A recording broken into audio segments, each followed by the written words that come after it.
There are 195 recognized countries in the world doing their best to navigate the unforgiving arena of global geopolitics. However, only one country among them has been unrivaled as the world's supreme military power for years, the United States. And that's why it shouldn't be surprising that this military titan might be ranked as the #1 military power once again in 2024.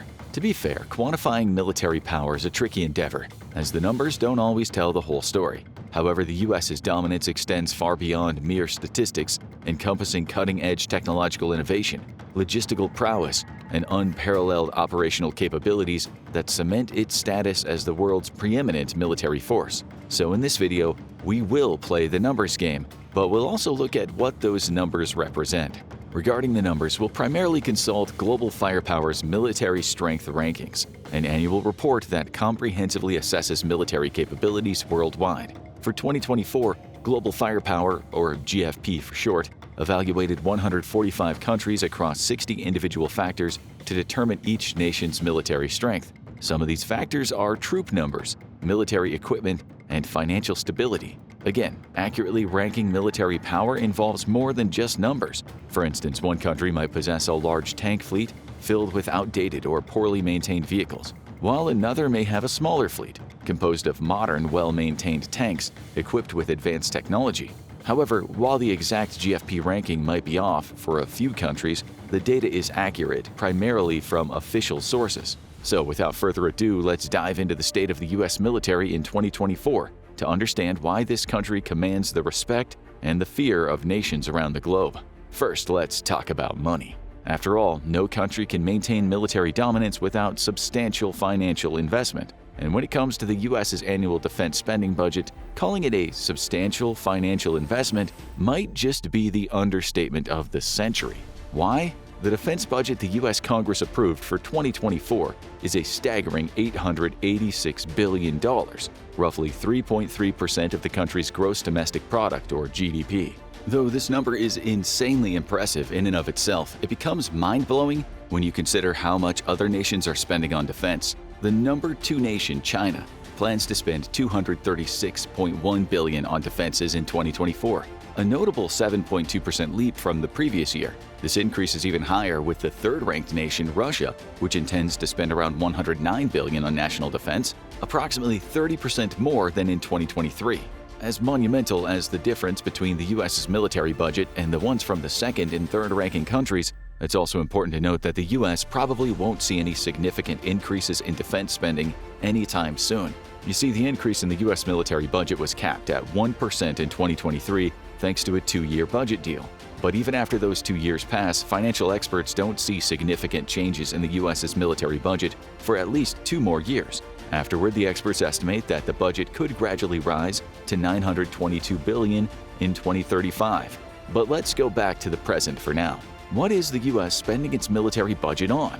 Though this budget must cover numerous aspects of a standing fighting force, 4 areas might be the most crucial: operation and maintenance, research and development of weapons and equipment, procurement of weapons and systems, and military personnel.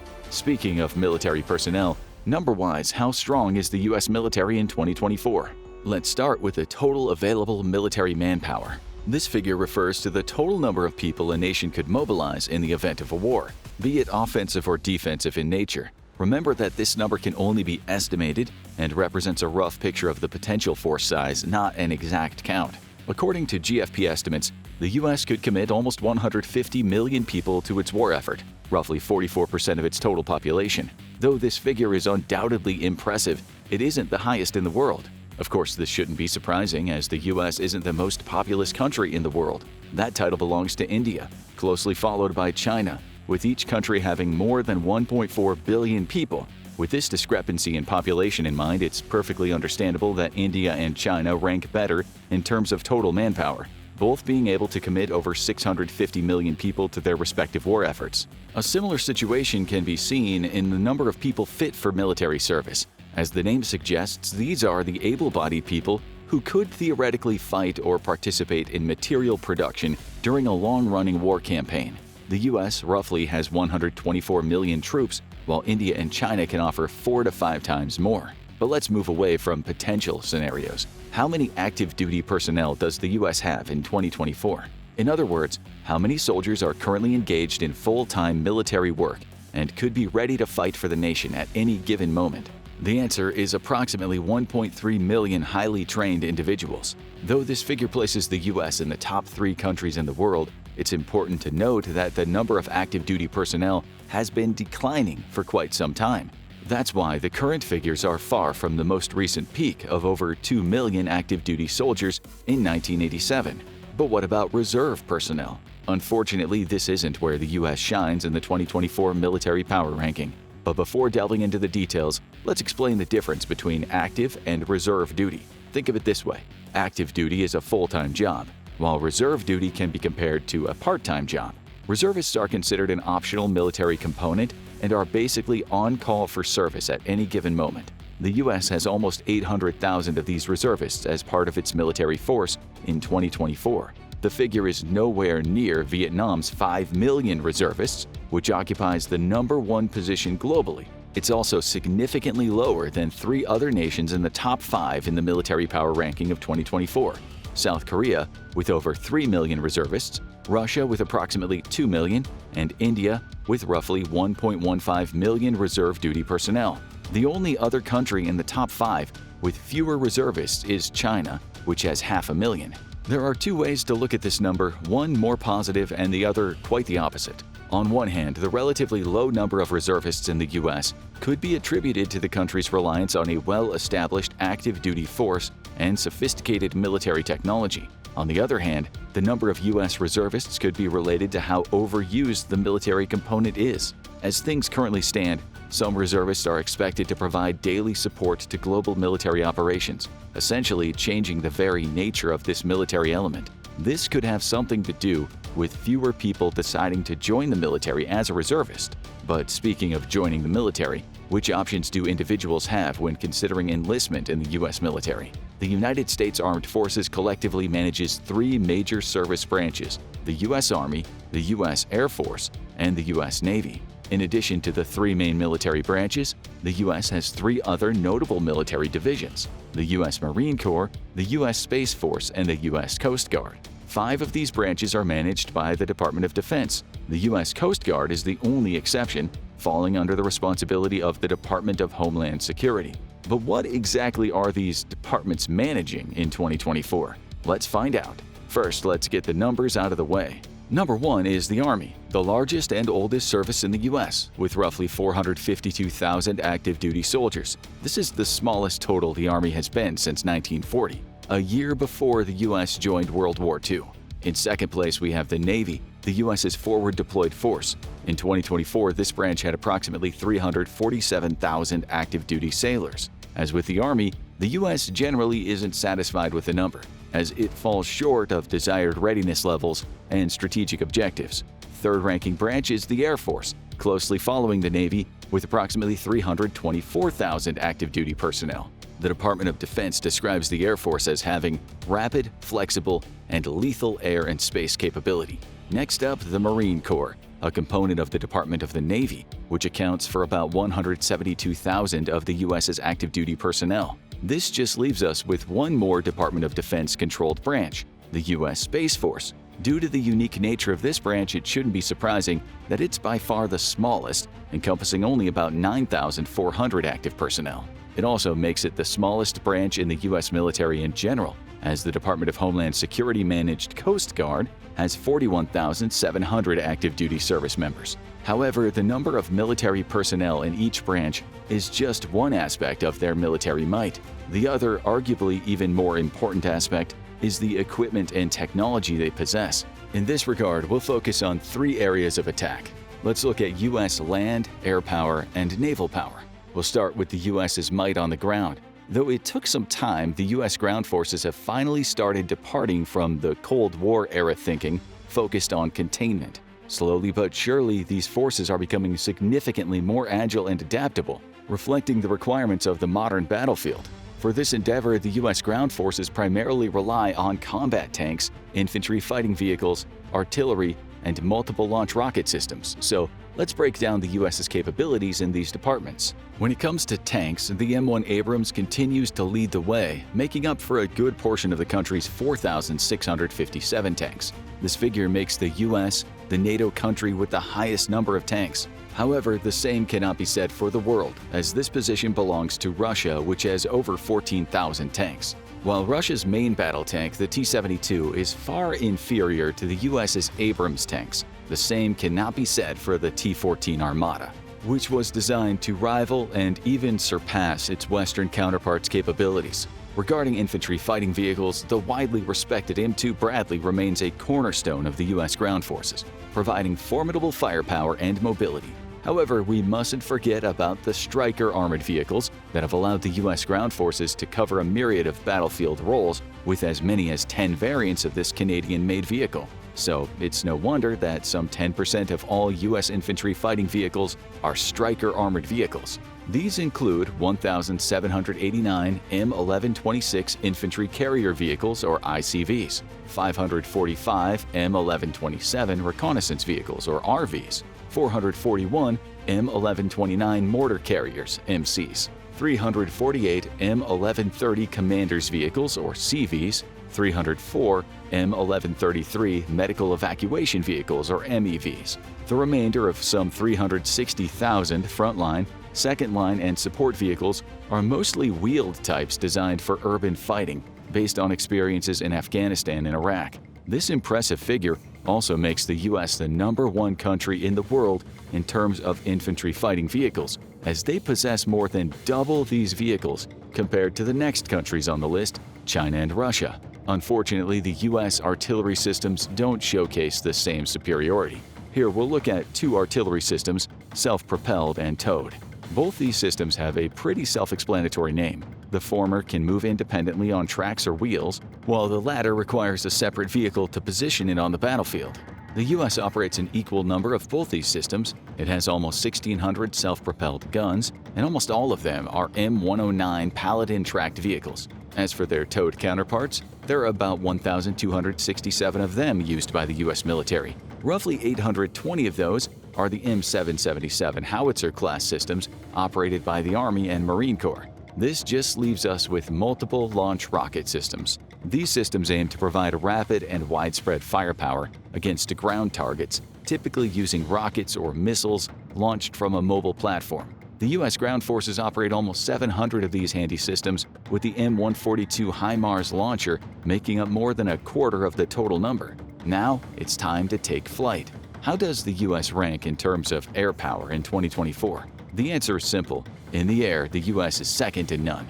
With over 13,000 service-available airframes, the U.S. maintains the world's most formidable air force with a diverse fleet of aircraft. So let's inspect this fleet in more detail. The U.S. Air Force is one of the few services worldwide that operates a dedicated bomber fleet with aircraft capable of both conventional and nuclear attacks. The standout bomber aircraft in this fleet include the B-1B Lancer as the backbone of the U.S.'s long-range bomber force. The Air Force operates 39 of those high-level bombers, which can carry the highest payload of 75,000 pounds. The B-2 Spirit, it's a multi-role bomber capable of carrying both conventional and nuclear warheads. Due to a high per-unit cost, only 21 of these aircraft are in the U.S. fleet, but the amount of firepower these units bring more than makes up for their modest number. The B-52 Stratofortress is a long-range heavy bomber that can fly at high subsonic speeds at altitudes of up to 50,000 feet. The U.S. force has used these bombers since the 1950s and operates 72 units. Next up, the U.S. Air Force's fighter aircraft fleet. These aircraft remain the frontline defenders for the U.S. Air Force, which operates as many as 1,854. Let's list the most notable among them. The F-15 Eagle is an all-weather, extremely maneuverable tactical fighter, represented by over 500 units. The F-16 Fighting Falcon is a compact multi-role fighter that's relatively low cost. That last factor explains why the Air Force operates 775 of these fighters, the most of any model. The F-22 Raptor is a supersonic all-weather stealth fighter that can perform both air-to-air and air-to-ground missions. The Air Force has 177 of these premier aircraft. The F-35A Lightning II, the U.S. Air Force's latest fifth-generation fighter, accounts for 310 units. Though these aircraft might be the first you think of, the U.S. Air Force fleet doesn't solely consist of aircraft designed to engage in combat or intercept other aircraft. It also includes aircraft designed for various other crucial missions, such as refueling, transport, and reconnaissance. Here are some of the more notable aircraft fulfilling these roles. First up, tanker aircraft, designed to extend the operational range of other aircraft. The U.S. Air Force has over 2,600 of these valuable aircraft, including the following: 388 KC-135 Stratotanker aerial refueling tankers, 61 KC-46A Pegasus aerial refueling and strategic military transport aircraft, 40 KC-10 Extender advanced tanker and cargo aircraft. As for transport aircraft, the U.S. Air Force operates over 950 units of the most diverse design, with the C-17 Globemaster III as the primary hauler with 228 units. Interestingly, this fleet also includes limited numbers of special aircraft designed to transport VIP individuals, such as U.S. leaders and high-ranking government and Department of Defense officials. So, for instance, there's only one C-20 and 4 C-32 aircraft. When it comes to reconnaissance, the following aircraft play a significant role: 13 MC-12W Liberty medium to low altitude twin-engine turboprop aircraft, 14 E-8C Joint Stars Joint Surveillance Target Attack Radar Systems, and 26 U-2S Dragon Lady subsonic high-altitude spy planes. Finally, two more notable pieces of equipment to cover: helicopters and unmanned aerial vehicles, or UAVs. The former category includes approximately 5,737 units, which are instrumental to the U.S. military due to their flexibility and tactical usefulness. These helicopters can be deployed to various missions, including search and rescue, medical evacuation, and special operations support. However, these rotorcraft units can also attack. The U.S. owns about 1,000 dedicated attack helicopters that can provide on-call fire support for ground forces, neutralize armored vehicles, or counter dug-in enemy force elements. Lastly, unmanned aerial vehicles. This is another area where the U.S. absolutely demolishes any competition. The country's armed services operates one of the largest UAV forces, with over 16,000 units. These drones are primarily intelligence, surveillance, reconnaissance types, or ISR, but direct attack units are also included. Now that we covered the U.S.'s land and air power, let's dive into and explore the strength of the U.S. naval forces in 2024. By now, you probably won't be surprised to learn that these forces also beat out potential competitors by a considerable margin. Sure, with 472 vessels, the U.S. might not have the largest fleet in terms of size. However, the U.S. Navy boasts unmatched technological sophistication and operational capabilities, ensuring dominance in both traditional and asymmetric maritime warfare scenarios. The U.S. Navy also dominates the number game in areas where it matters the most on the sea: carriers. The U.S. currently has 11 carrier ships, which is more than all the other countries in the world combined. To be fair, 10 of these are the Nimitz-class nuclear-powered carriers that still utilize Cold War technologies to some extent. Still, they remain formidable assets, complemented by the newer, more advanced Gerald R. Ford-class supercarrier, which promises to take the U.S. military's naval capabilities to new heights. The U.S. is also number one in the helicopter carrier department, with 9 impressive warships. Even though these warships are smaller and less expensive to procure, other notable military forces are yet to keep up. Japan has the most helicopter carriers after the U.S., with only 4. But let's turn up the dramatics and discuss the more aggressive vessels in the Navy's fleet. And what better way to start than with destroyers? Destroyers are advanced multi-role vessels equipped with various sensory equipment, processing systems, and weaponry to counter threats from the air, the surface, and under the surface. These ships can operate independently of the main fleet when hunting enemy targets, often completing their missions with unbelievable precision. With all these characteristics in mind, you probably won't be surprised to hear destroyers are rather costly to procure and operate. That's why only a dozen countries in the world own destroyers, most of them operating only a few of these powerful vessels. Of course, the same can't be said for the U.S., which owns as many as 75 destroyer-type ships, the most in the world. Among those destroyers, 2 classes are represented: the Arleigh Burke class with 73 destroyers and the Zumwalt class with 2. Now let's peek under the surface. There you'll find an impressive fleet of attack submarines, combining Cold War relics with more modern and advanced entries. The first category is filled with vessels like the 26 Los Angeles class, 18 Ohio class, and 3 Seawolf class attack submarines. The second boasts 24 Virginia class submarines that are gradually replacing their older counterparts. Now, while we have to go underwater to view this display of naval might, it's important to know that these submarines can also conduct land attacks, some of them even through nuclear means. And don't get fooled by the name attack submarines, as these vessels can also be used for reconnaissance or to provide support during special forces operations. There are aspects of the naval fleet where the U.S. isn't the leading military force in the world. In fact, the U.S. doesn't even rank in the top 10 in some of them. But if you know anything about the country's determination, you know that this won't last for long. Take frigates, for example. Currently, the U.S. has 0 of these multi-role general-purpose vessels, which places it at the bottom of the 145 countries ranked by global firepower. Though keep in mind that the U.S. rarely uses frigates anymore. However, other powerful countries like Russia and China haven't followed suit. So the U.S. is getting back into the frigate game. The construction started in August 2022 after a 35-year break, and the USS Constellation, the lead class of these vessels, should enter service around 2026. Other areas where the U.S. Navy currently falls short are, number 1, the Corvette-type vessels, which are very similar to frigates. Currently, the Navy operates 23 of these small vessels, which is almost 4 times less than the first-ranking country, Russia.